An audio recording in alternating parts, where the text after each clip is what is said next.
What's going on, guys? It is your role model of the IWC Gamers Goon here today with your Wrestlemania review. Man, we got some stuff to talk about. It's a big show, big show here today. Only night one. We're restarting it and doing it all again tomorrow. A lot of big things happened. A lot of the show, there was some filler on the show, but overall, it gets a thumbs up for me. One thing we want to talk about before we really talk about anything is the New Day and Sheamus and Ridge Holland were cut from this show. I don't know whether it's because a match went over or if they just didn't think about timing. Because one of the things they did have on the show was the Dallas Cowboys cheerleaders, which I wasn't too fond of, and I tweeted it out at the time saying, "This is going to take some time away from somebody else." And look at that, we had a match cut. So they had what happened to the Divas before they were called, before the Women's Revolution, when they were still Divas. That's what happened to them when they had the Eva Marie's around and they had the Summer Rays around. That's what happened to the New Day. I'm shocked it happened to the New Day of all people. That was kind of shocking to me. We started off this show in kind of a rough note, to be honest. We started it off with Rick Boogs and Shinsuke Nakamura going up against the Usos for the SmackDown Tag Team titles. Solid match, quick little match. It wasn't all that entertaining, to be honest.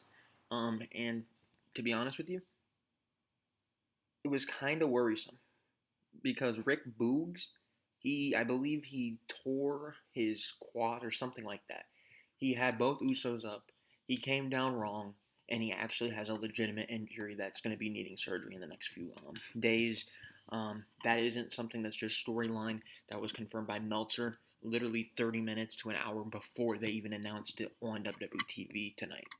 Boogs, hopefully he gets good and can be ready to go in a few months or however long it takes to recover from this type of thing. But the Usos were victorious, kind of as I expected them to be. Wasn't anything too special. Then we had Happy Corbin going up against Drew McIntyre. This match, I'm not going to lie, was completely boring. I was bored out of my mind. Both of these guys, to me, are not guys that carry matches. And you put them in the same match, they just did not.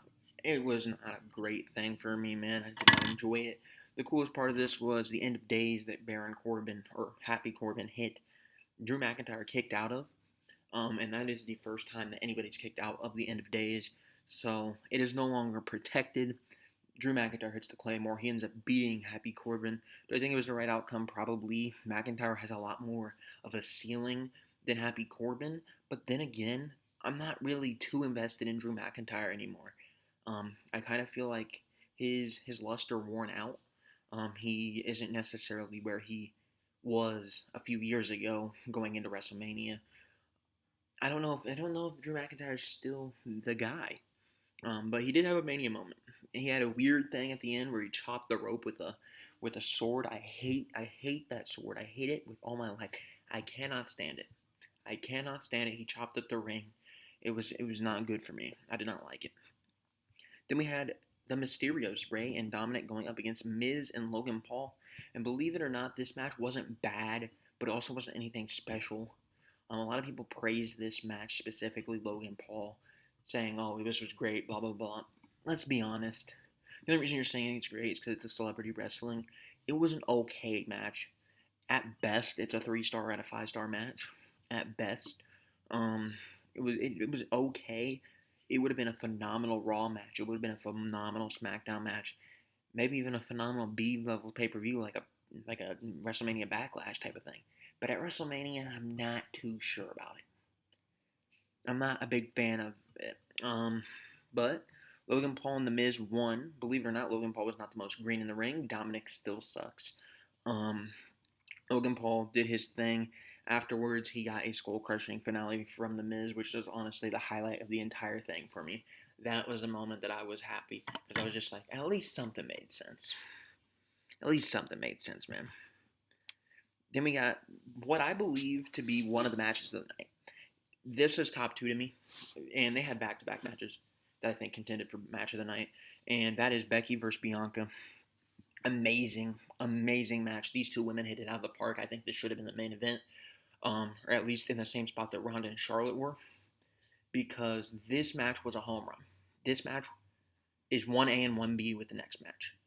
Becky came out there, immediately hit a manhandle slam. It looked like it was over. 1, 2, and almost 3 kick out. I was freaking out. I was like, there's no way they did it again to Bianca. And it actually turned into a long match. It developed. It had a lot of high spots, a couple low spots here and there. And the KOD finished it off for Bianca. She won. And by that point, I was sitting there. I was just like, okay, here we go. That felt like WrestleMania. And we're starting to pick it up. And they did exactly what I hoped they would do. They followed it up by keeping the momentum.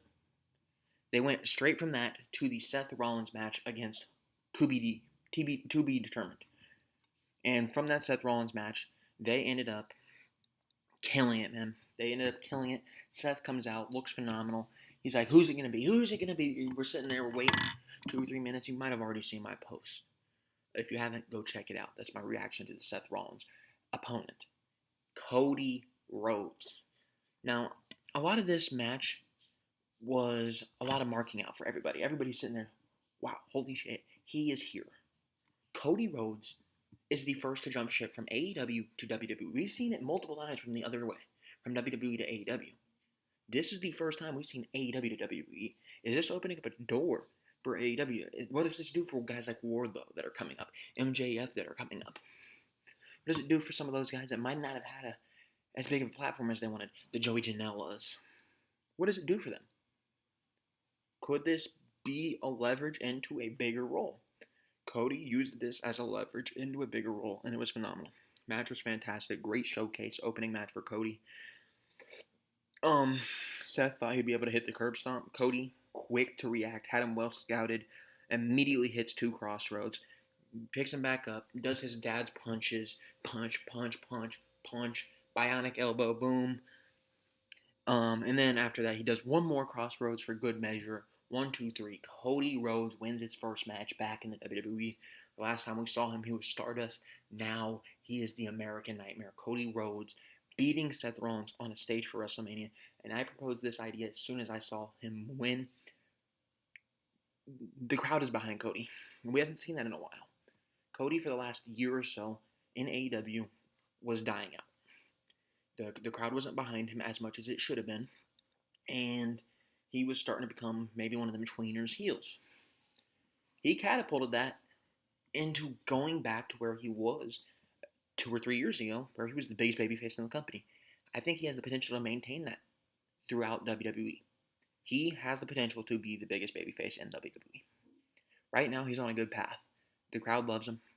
As long as they don't overexpose him, I could see a situation where Cody goes into next year's WrestleMania fighting Roman Reigns. Right now, they don't have a name big enough or built up enough or a baby face that is enough for Roman Reigns. They don't have that. Cody, I think, might be that. Hopefully he is, because that would be a big moment for Cody, because he bet on himself by going Ring of Honor, going to New Japan, starting up AEW, making that name for himself, becoming a real competition to get Vince McMahon's eyes on him, turning around, going back to the place where his father was, and potentially catapulting that into a championship career there. He could be the WWE champion. He could be the Universal champion. It will be a process, but if they book him correctly, I think Cody Rhodes is the one that's going to be taking out Roman Reigns down the line. I don't know who else it would be. It's not Brock Lesnar. There's not a single babyface on that roster that can match up to Roman Reigns. Outside of maybe Cody. They play their cards right. Cody's that guy next year at WrestleMania. I wouldn't do it before. Maybe SummerSlam if you are that desperate to get rid of Roman Reigns. The SummerSlam is the absolute earliest. I would not do it at the B-level pay-per-view. You do it at SummerSlam or you do it at WrestleMania. There's no in between. Not the Royal Rumble, not Elimination Chamber, not Money in the Bank. I don't care about them. Not Survivor Series. The big 2. Not the big 5, the big 2. That's where you drop the title if you're Roman Reigns. But Cody won, man. That was phenomenal. I was marking out. I couldn't believe it was happening. I didn't really want to overreact just yet, just because of hearing the music. I could have been like, this could still be a swear. We could see Shane McMahon walk out here. And then you see him levitate up from the ground, and it's Cody. I'm sitting there like, Wow. That moment right there might be the biggest moment of the entire weekend. That match itself was phenomenal. That moment was phenomenal. And that is why I have Becky and Bianca and Seth and Cody on the same level. They're 1A and 1B. In terms of in-ring work, I think Becky and Bianca were there. But the moment combined with what they put in the ring, that match had WrestleMania written all over. That's why those are 1A and 1B for me. Next, we had Ronda Rousey versus Charlotte Flair for their women's championship. And I hated this match. I don't know if it was because it was after these two epic matches. I don't know what it was. But these two women absolutely killed this show, man. And not in a good way. And people are making it seem like it might have been Ronda's fault. I don't believe so. Ronda had a very good run running up into WrestleMania until they did that triple threat crap last time. I think Ronda is talented. I think she has what it takes to be a good wrestler. Charlotte Flair kills everything, man. She kills everything. And the reason that match was not good for me is because they had to ruin it. Ronda won, but the ref wasn't paying attention because he was down and out, and that allowed Charlotte Flair to win. We have to do these cheap tactics because Charlotte's a heel. That's what makes the matches bad when it comes to Charlotte Flair. Not because of what Ronda did, because of what Charlotte does. Because they can't have their queen lose at the biggest stage. That's not a Ronda Rousey problem. That is them being too infatuated with Charlotte Flair. And I will fight my deathbed going with that argument.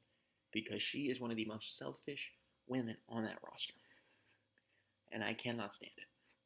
And then we got the Stone Cold Steve Austin and Kevin Owens promo thing. They were sitting down. Kevin Owens was like, listen, you look like a jackass. You're coming out here. You're a stupid son of a bitch. And then Kevin Owens just like, come on, man. You're from Texas. He's ruining Texas. He's tearing down Texas. He's just like, look at them. They're stupid. They're wearing hats. They're wearing boots. Just move out. You can go to Mexico for all I care. And then Stone Cold's like, you invite out here to talk? Kevin Owens is like, yeah, I did. Actually, no, I didn't. I want to fight. I want a no-holds-barred match. And that led to the main event. Stone Cold pretty much ran this match, man. Kevin Owens was selling his ass off for him. Went through a table. They went through the crowd.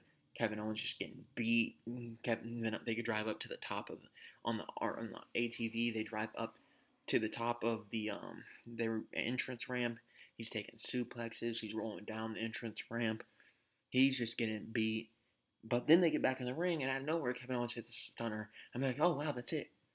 Stone Cold kicked out of his own stunner, followed it up, ended up hitting his own stunner the right way, wins, beats Kevin Owens. And then he does the thing after the match, drinking beers, pouring beer on Byron Saxton. He brought him in, stunned Byron Saxton. Called his brother in. He hugged it out with his brother. So it was a pretty cool moment there. The main event, honestly, it was just a feel-good moment, a nostalgia moment.